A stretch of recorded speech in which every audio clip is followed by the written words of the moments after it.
The Double Special Heroes banner is back after an extended break. Normally these have come every other month, but they had to come back in November for a Black Friday event, so it seems like they took another month off to get back on track. We just had the Legendary Hero Remix banner, which took the format of the Double Special Heroes banner, except the Double Special Heroes banner only has seasonal units. The 5-star focus rate is set to 60%, with the non-focus rate being 0% permanently. This is your chance to get these seasonal units before having to wait for their designated reruns later this year. However, it can also be a time to get some decent skill fodder, so we'll talk about what skills are nice to have while briefly talking about each unit. The Double Special Heroes banner does bring back the 4-star focus rate for units who originally had it. This time we have 2 4-star focus units, so that's 3% is going to get split in half. It may be better to wait for Summer Lute or Pirate Geese's separate reruns if you just want one or the other. That said, they are our 2 blue units for this banner, so I want to start with them. Unfortunately, being a 4-star focus unit usually means not the rarest skills to fodder, and this group is looking a bit rough to be honest. For Summer Lute, she is a blue mage flyer with decent attack speed and res stats. Her most interesting skill to inherit is definitely her Flower Guide plus Tome. This weapon inflicts -5 speed and res on all foes within 2 spaces. This is basically a range C skill as a weapon, and the range weren't in the game when Flower Guide first showed up. The interesting thing is that their effects can stack, and you can also help your allies. We talked about this with Archer Hinika's new refine.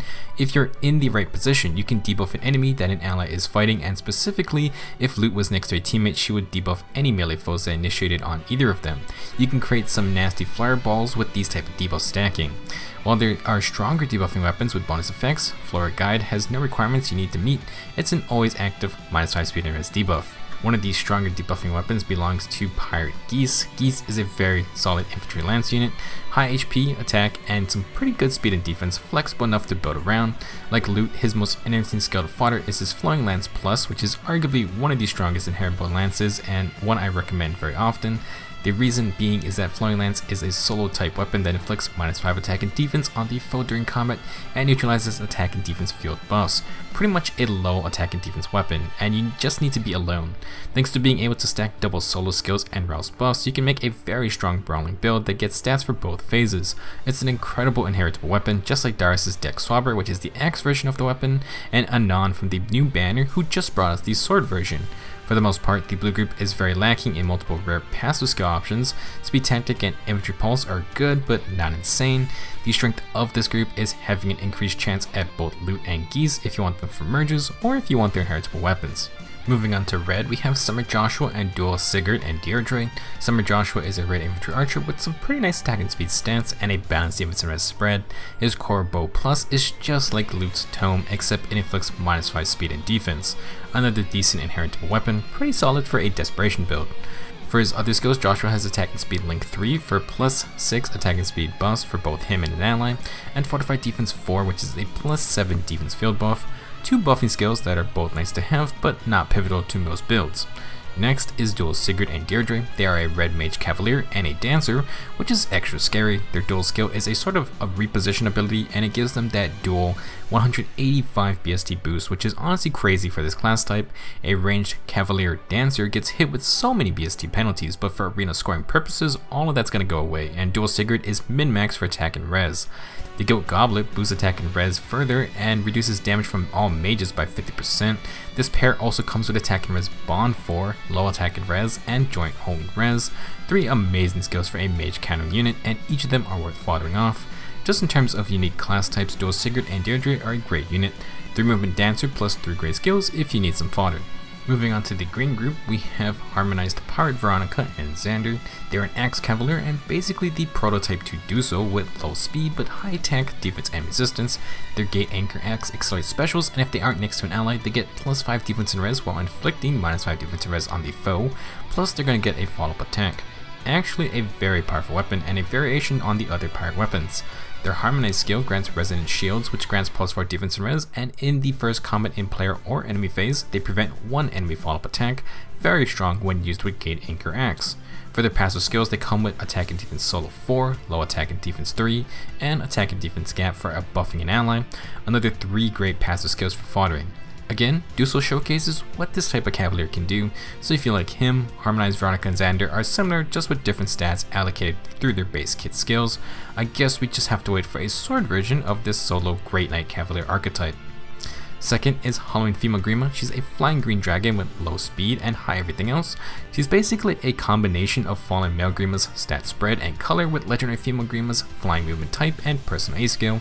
Their Moonless Breath is a distant counter weapon that also restores 30% of Grima's max HP every time they use a damage special. To spam specials, their Dragon Skill A skill grants +1 special charging on enemy attacks while also inflicting -6 attack and res and neutralizing flyer effectiveness bonuses. I would say that it's incredibly likely that when Legendary Grima gets her remix buff treatment, they're just gonna give her this Dragon Scale passive. It's possible this was something that's been in the works for a while and they just gave it to the Halloween version because other characters have gotten their unique legendary skills on other alts. Now, while Halloween Grima is a neat dragon already, she also has Dragon's Ire 3, which is an upgraded quick riposte skill only for dragons. Very nice skill to chase for if you run an enemy phase build. She also comes with gold dragons, which can be passed along when you inherit Dragon's Ire. If it wasn't clear, green is by far the best color to chase for this time, a harmonized hero and a very new dragon unit who is the only builder of a dragon only skill. Last is the Colorless group. First is Dancer Nephenee, who was from year 3. She is an infantry archer and a dancer, but she has pretty decent tech and speed stats if you want to use her for more combative purposes. Her Fiddlestick Bow Plus is an inheritable bow with built-in Close Guard 3, a support-oriented weapon for fighting melee foes, and you can stack the Close Guard C skill and Sacred Seal to buff allies with +12 defense and res. Pretty neat build that can catch someone off guard, and you can mix in distant guard skills as well. Her B skill is called Dare Dance 2, which grants +3 attack and +4 defense to the danced ally. If you really wanted this skill, Dancer Eldigan also comes with it, and he's a heroic grail unit. Her C skill is Speed Tactic if you want those +6 speed buffs on mixed teams. Like our blue group units, Nephenee's most interesting offering is her bow. It works best on her because she's also a dancer who doesn't really need to fight, but you can slap it on anyone you want. Second is Dancer Ethlyn, who was from the year 4 Dancer banner. She's a flying colorless dagger user with very good attack and speed stats. Her Courtly Fan Plus is an inheritable dagger that is actually quite powerful, maybe one of the best offensive inheritable daggers you can get. It grants +5 attack and speed on initiations and negates skills that prevent units follow-up attacks. This is a Swift Sparrow 2.5 dagger with the offensive portion of no follow-up. It's meant to be paired with Windsweep 3 in her kit so that Ethlyn can attack physical damage foes, and she's not going to get hit back, but she can still double them. You can also use this weapon with Desperation effectively, and as long as you win the speed check, the enemy cannot stop your Desperation 2 taps. Courtly Fan Plus is an amazing dagger, and Ethlyn herself has the stats to run it easily, while she can also still be a dancer. Ethlyn also has ARD attack and speed 3, which I know isn't the most popular skill line, but the 8th rated defense skills are way better than their offensive counterparts, and +10 attack and speed or even +7 attack and speed potentially is just great no matter how you slice it. Last, Ethlyn comes with joint drive speed for the self and ally in combat buffs. Just an all around amazing base kit. Colorless isn't too bad if you want some dancers or some unique weapons. Double Special Heroes banners are generally giant bait banners, but this one comes at an especially bad time. Not only did we just have the Anniversary Hero Fest and the new Legendary Remix banners, but upcoming is a new Legendary Hero, a back-to-back New Heroes banner, and the A Hero Rises banner, which is going to come in March sometime. Remember that the top 4 units from the Voting Gauntlet portion is going to be on a banner, which is basically guaranteed to be insanely stacked. Legendary, Mythics, Duo Heroes, and pretty much all of them are really strong with very good skills to fodder. While we don't know who exactly is going to be on the banner, it's going to be a very tempting regardless, so keep that in mind. Honestly, this Double Special Heroes banner is a pretty tame one. Green is very good with Harmonized Veronica and Xander plus Halloween Grima. Blue can be interesting because of the double 4-stat focus units, but besides their weapons and merges, there is not a lot of fodder skill options. Besides green, everything else is very hit or miss depending on what you want. The good news is that if you're on the fence, you can wait. This banner overlaps with the next Legendary and New Heroes banner start time, so you can see exactly who's coming before committing. If you do intend to summon, I wish you good luck.